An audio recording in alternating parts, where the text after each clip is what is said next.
J'espère que tu vas bien, je te souhaite une très bonne journée et on se retrouve pour faire un petit point de marché. Donc je voulais te le faire hier je t'ai fait un petit récap, mais j'étais un petit peu malade, donc aujourd'hui globalement je vais vraiment te donner toutes les clés en main, les scénarios que j'envisage, etc. On est à mes yeux pas du tout dans un environnement haute probabilité, d'accord? Il va y avoir la possibilité de frame, de créer les deux contextes du marché. Donc je dirais globalement qu'on se trouve dans du 50-50, mais je tenais quand même à te faire cette vidéo pour que tu saches en fait très simplement les niveaux que je regarde. Donc du coup au niveau du dollar, on a déjà parlé hier très simplement de ce fair value gap CB qui a été laissé vers lors de ce chemin vers le bas. On a pris ce sell side liquidity. Honnêtement, le fait qu'on est venu rechercher le quart supérieur et qu'on a redrive de nouveau vers le bas avec un autre fair value gap CB me fait penser qu'on va potentiellement avoir un nouveau run vers le bas. Est-ce que ce nouveau run vers le bas va venir chercher ce précédent lot? Ça, c'est la question.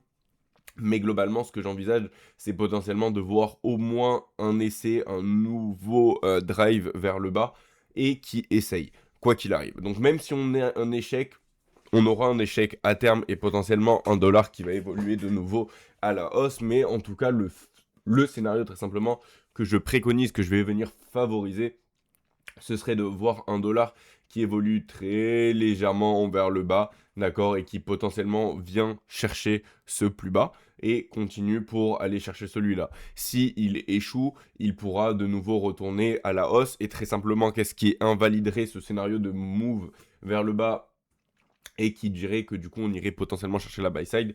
Très simplement, ce serait si on clôture au-dessus de ce niveau-là. Donc, qu'est-ce que ça veut dire très simplement au niveau du marché? Donc, si on part à la hausse, d'accord, sur une clôture, c'est très important parce qu'on peut avoir une mèche qui vient plus haut et qui vient clôturer en dessous. Donc, dans ce cas-là, ça n'invaliderait pas le scénario, pardon. Mais si tu as le marché, le dollar qui évolue à la hausse et qui clôture au-dessus de ce niveau, d'accord, dans ce cas-là, ce que j'envisagerais, c'est que le prix revienne visiter ses plus hauts, pourquoi pas challenge et vienne chercher ce niveau de buy side liquidity, et pourquoi pas revenir au niveau de ce equal high, d'accord? Donc globalement, ce que tu veux venir surveiller, c'est qu'on ne clôture pas au-dessus de ce niveau, et si on clôture au-dessus de ce niveau, à mes yeux, on va avoir un dollar osciller pendant quelques temps. Pour le moment, ce que j'envisage, c'est toujours de voir un dollar baissier qui continue d'évoluer vers le bas, qui vienne potentiellement chercher ce plus bas précédent et pourquoi pas celui-là à terme, mais en tout cas d'avoir un essai de naviguer vers le bas et d'avoir un dollar baissier. Donc globalement, ici, qu'est-ce qu'on a? On a 50-50 pour le moment, j'ai envie de dire 50-50. J'ai envie de dire, allez, un peu plus 60-40. Pourquoi? Parce que j'envisage plus le scénario baissier par le fait qu'on échoue à venir chercher le plus haut ici et qu'on est revenu dans ce fair value gap et que pour le moment les corps restent dans la partie basse. C'est ce qui me fait dire qu'on a pour le moment plus de chances d'avoir un scénario baissier sur le dollar. Mais globalement, c'est pas quelque chose où je vais avoir énormément de conviction comme comparé à d'autres mouvements que j'ai pu t'annoncer très simplement dans le passé. Donc voilà globalement ce qu'on a sur dollar, hein. On n'a pas grand chose de plus. À quoi ça va te servir? Ça va te permettre d'avoir plus de facilité à trade le forex. Pourquoi? Parce que ça va t'aider sur les directions, etc., etc. Honnêtement, pour moi, on est bloqué. On a vraiment cette notion où ce début d'année est assez compliqué. On est bloqué sur des ranges. On a beaucoup d'actifs qui ne font pas grand-chose. Donc, ce que je te conseille, honnêtement, c'est de ne pas vouloir presser la chose, de ne pas vouloir y aller avec énormément de levier et de plus patienter. Honnêtement, je pense que plus l'année va avancer, plus on va avoir des choses qui vont venir entrer dans l'ordre, entre guillemets, parce que globalement, on est dans une attente, en fait, on est très simplement dans une attente avec US, Iran, etc. Honnêtement, même, alors, à prendre avec des pincettes, hein, mais même si on a un conflit qui vient s'envenimer entre l'US et l'Iran, d'un point de vue du marché, je pense que ça peut être bénéfique. Pourquoi est-ce que ça peut être bénéfique? Parce que très simplement, ça va venir créer beaucoup plus de mouvements, on va venir sortir de ces ranges, et le price action, à mes yeux, pourra être plus fiable. D'accord? Pour le moment, globalement, on est suspendu un petit peu entre ce conflit-là qui est un petit peu en attente. On a toutes les données économiques. Personnellement, je ne trade pas les données économiques, mais toutes les données économiques qui sont manipulées, qui sortent en retard, etc., dont on ne peut pas se fier. Donc voilà dans l'environnement global du marché dans lequel on se trouve. Maintenant, on va venir jeter un œil à notre ami NQ, d'accord? Pourquoi? Bah, parce que très simplement, c'est le seul actif que je trade. J'en regarde d'autres, hein, mais globalement, tout est basé sur NQ. Alors, NQ, c'est un petit peu la même chose. Je suis en capacité de te frame deux contextes du marché. Quand je te dis deux contextes, en fait, c'est le contexte long et le contexte short. À mes yeux, je suis bearish. Enfin, c'est pas à mes yeux, c'est je suis bearish sur les index. Pour moi, je pense qu'on va avoir des prix qui vont évoluer à la baisse. On va juste avoir quelque chose qui va être un petit peu touchy, un petit peu compliqué dans l'idée où globalement, ce volume in balance, à mes yeux, on va devoir clôturer en dessous. Si on vient clôturer en dessous de ce volume in balance, on va vraiment avoir un drive sous ces plus bas et dans cette sell side liquidité qui, pour moi, à mes yeux, va venir continuer. Je vais venir t'expliquer juste après pourquoi. La question là maintenant qui va être le jeu, ça va être ce fair value gap là. Si ce fair value gap là reste complètement ouvert, forcément il va venir agir comme un breakaway gap et donc faciliter, donner beaucoup plus de force au mouvement baissier, d'accord? Donc c'est très simplement la différence entre le plus bas de cette bougie et le plus haut de cette bougie. Honnêtement, le fait qu'on a eu le mouvement baissier sur la veille et qu'on clôture ici me dit qu'on va avoir un drive sur ce fair value gap là, à voir comment on revient dedans. Est-ce qu'on respecte la partie basse et qu'on drive de nouveau vers le bas? Ok, ça peut être un scénario. Mais on va avoir quelque chose, tu vas venir voir quand on va aller sur de l'intraday, quelque chose qui m'intéresse également. C'est pour ça qu'en fait, je te dis que globalement, on va avoir 50-50 pour le moment et que pour moi, le plus judicieux va être d'attendre un peu plus de conditions, un peu plus de sécurité sur ce marché. D'accord? Donc, très simplement, au niveau de NQ, si on a une clôture qui se fait sous ce volume in balance, ok, à mes yeux, on va venir avoir un run sous la sell side liquidity. Et si tu viens mettre ton... Allez, je vais y arriver. Je vais y arriver.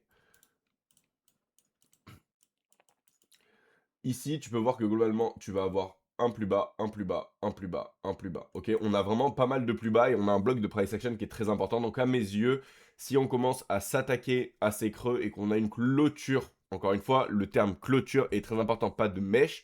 Si on a une clôture en dessous de ce volume de balance, pour moi, on va avoir un run qui va venir attaquer ce sell side liquidité là, celui-ci là, et qu'on va pouvoir attaquer également plus bas la liquidité qui va résider en dessous. Est-ce qu'on va le faire en un mouvement vers le bas? Oui, c'est possible, mais encore une fois, on peut venir le faire assez doucement, c'est-à-dire mouvement baissier, retracement, etc., etc. Tout ça pour te dire que globalement, ce niveau-là peut être un draw très très intéressant si on commence à voir ce NQ qui évolue à la baisse, d'accord? Encore une fois, il faut avoir une clôture sous ce volume in balance parce que pour le moment, ce volume in balance là est en train de supporter le prix. Donc, qu'est-ce qu'on va avoir? On va avoir ce fair value gap là que je te disais qui va être intéressant de voir comment le prix va venir réagir dedans. Mais globalement, ce que tu vas venir voir également, c'est ici.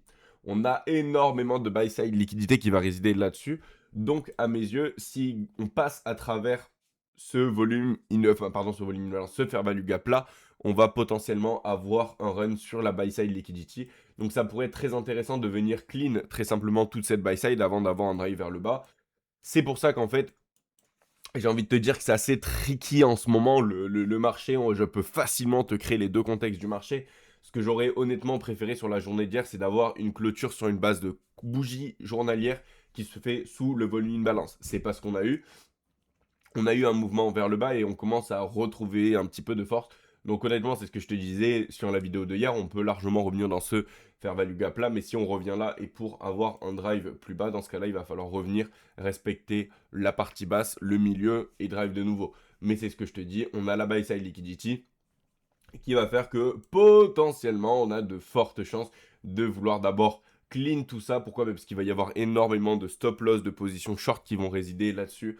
Donc on peut venir clean tout ça, prendre la liquidité et après venir réellement faire le mouvement vers le bas.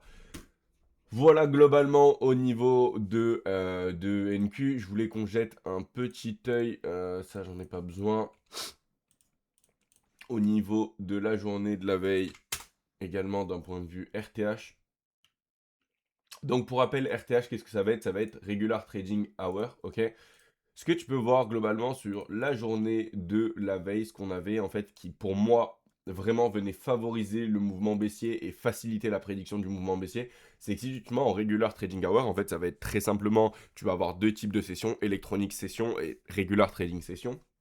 Et tu vas pouvoir voir qu'en changeant tes sessions en bas à droite sur TradingView, ton price action va venir changer. D'accord? Donc c'est très important de venir regarder les deux. Pourquoi? Parce que ça va te donner des informations qui vont être différentes. Et globalement, en fait, hier, qu'est-ce qui m'a permis de te dire qu'on avait de fortes chances d'avoir un drive vers le bas? Ben, globalement, ça, c'est la journée de hier en RTH, Regular Trading Hour, donc de 9h30 à 16h14 heure US. Ok? Donc, on va partir du principe que toute cette partie-là, on n'a pas, ok, sur la journée de hier. Voilà. Donc ici, si je te montre le price action comme ça, qu'est-ce que tu vas venir voir? Qu'est-ce qui te saute aux yeux? Forcément, tu dois le voir, tu as un trait bleu qui va venir te faciliter la tâche, mais tu vas avoir un plus bas ici, un plus bas qui est légèrement plus haut, et un plus bas ici qui est légèrement plus haut. Donc tu vas avoir une énorme piscine de sell-side liquidity, d'accord? Donc avec la proximité dans laquelle on se trouvait, pour moi, c'était vraiment envisageable d'anticiper ce run vers le bas. Et donc, sur la journée de la veille, qu'est-ce qu'on a eu? On a eu l'ouverture qui se fait plus bas, donc on a un discount opening range gap, ok?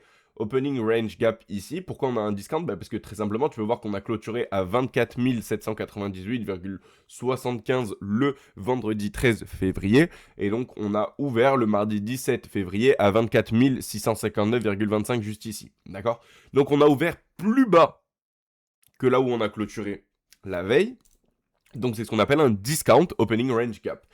Tu sais que sur l'opening range gap, tu as 70% de chance de venir chercher le milieu de ce gap pendant les 30 premières minutes. Donc pendant les 30 premières minutes, de 9h30 à 10h heure US, tu as 70% de chance de revenir aux 24 729.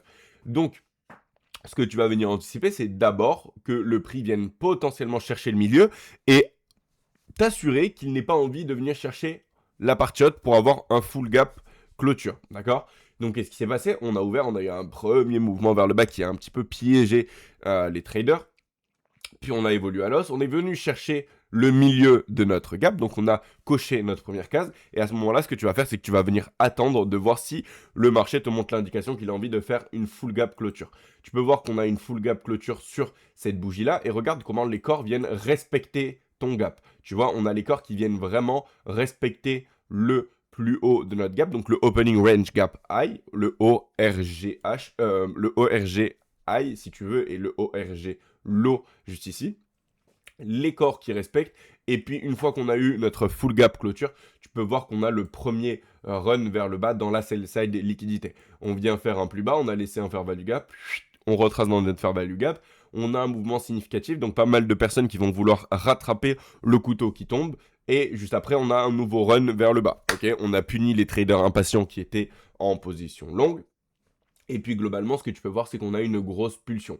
Ici, on a laissé de la buy side liquidity. On est revenu dans un fair value gap ici, session de l'après-midi. On a run sur la buy side et très simplement sur la buy side de l'Asian range également. D'accord? Donc voilà globalement comment tu aurais pu utiliser les regular trading hours. Et pour la suite, globalement, c'est la même chose. Ok? Regular trading hour. Qu'est-ce qu'on avait? On avait énormément de liquidités qui résidaient sous ce niveau en bleu. Ok? Donc ça, c'était globalement mon draw on liquidity. Mais regarde en haut. Ici, qu'est-ce que tu vas avoir? Énormément de buy side liquidity. En fait, ce niveau-là, globalement, ça va rejoindre ce que je viens de te montrer juste avant, en fait. Cette liquidité-là, tu peux voir que là, ici, c'est 25 514,25. Et ici, c'est 25 472,25. Donc, globalement, celui sur le Electronic Trading Hour va globalement résider juste ici. Mais tu peux voir qu'en fait, les deux sont plutôt très, très proches. Et avec le fait qu'on a commencé à pulse après la buy side liquidity ici qui a été chassée, qu'on n'a pas eu cette notion d'expansion, qu'on a eu cette notion de retracement qui pour le coup a été plutôt énergétique avec des fair value gap haussiers qui ont été laissés sur la route vers l'eau, va me dire que potentiellement on a un run vers ce niveau de buy side qui est intéressant. Donc voilà comment est-ce que tu peux actuellement sur le marché créer un contexte sur les deux côtés du marché. Et donc forcément, quand tu peux faire les deux côtés du marché, quand tu peux créer ce contexte-là, ce scénario-là, tu n'es pas en haute probabilité. Donc personnellement, c'est pour ça que pour le moment, je reste un petit peu sur le side. J'avais eu beaucoup de conviction sur ce mouvement baissier comme je te l'ai partagé pour le moment. Et là, honnêtement, avec la journée de la veille, ces convictions-là ont baissé fortement, ont chuté fortement. Et globalement, je vais attendre de voir l'interaction qu'on va avoir dans ce Fair Value Gap Daily pour avoir potentiellement un peu plus d'informations sur comment envisager la suite. Donc voilà globalement les scénarios avec la buy side qui va résider au-dessus, la sell side en dessous. Je t'ai également donné le dollar, voilà comment on envisage la suite. Honnêtement, on n'est pas du tout dans un environnement de probabilité, pardon, haute probabilité. J'ai peu de conviction sur le mouvement. Hier, je t'avais donné un mouvement baissier où j'étais confiant. Honnêtement, là, je suis beaucoup moins confiant dans des mouvements.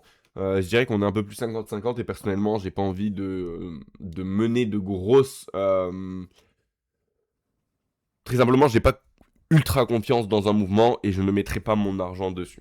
Ok, donc tout ça pour te dire que très simplement, je préfère rester sur le side et c'est ce que je te disais en fait, l'environnement dans lequel on se trouve actuellement n'est pas du tout favorable à de la haute probabilité. On a vraiment énormément d'incertitudes, on ne sait pas où on va, etc., etc. Donc voilà globalement pour les niveaux à venir sur Nasdaq et Dixie. J'espère que ça t'a plu et en tout cas, je te souhaite une très bonne journée.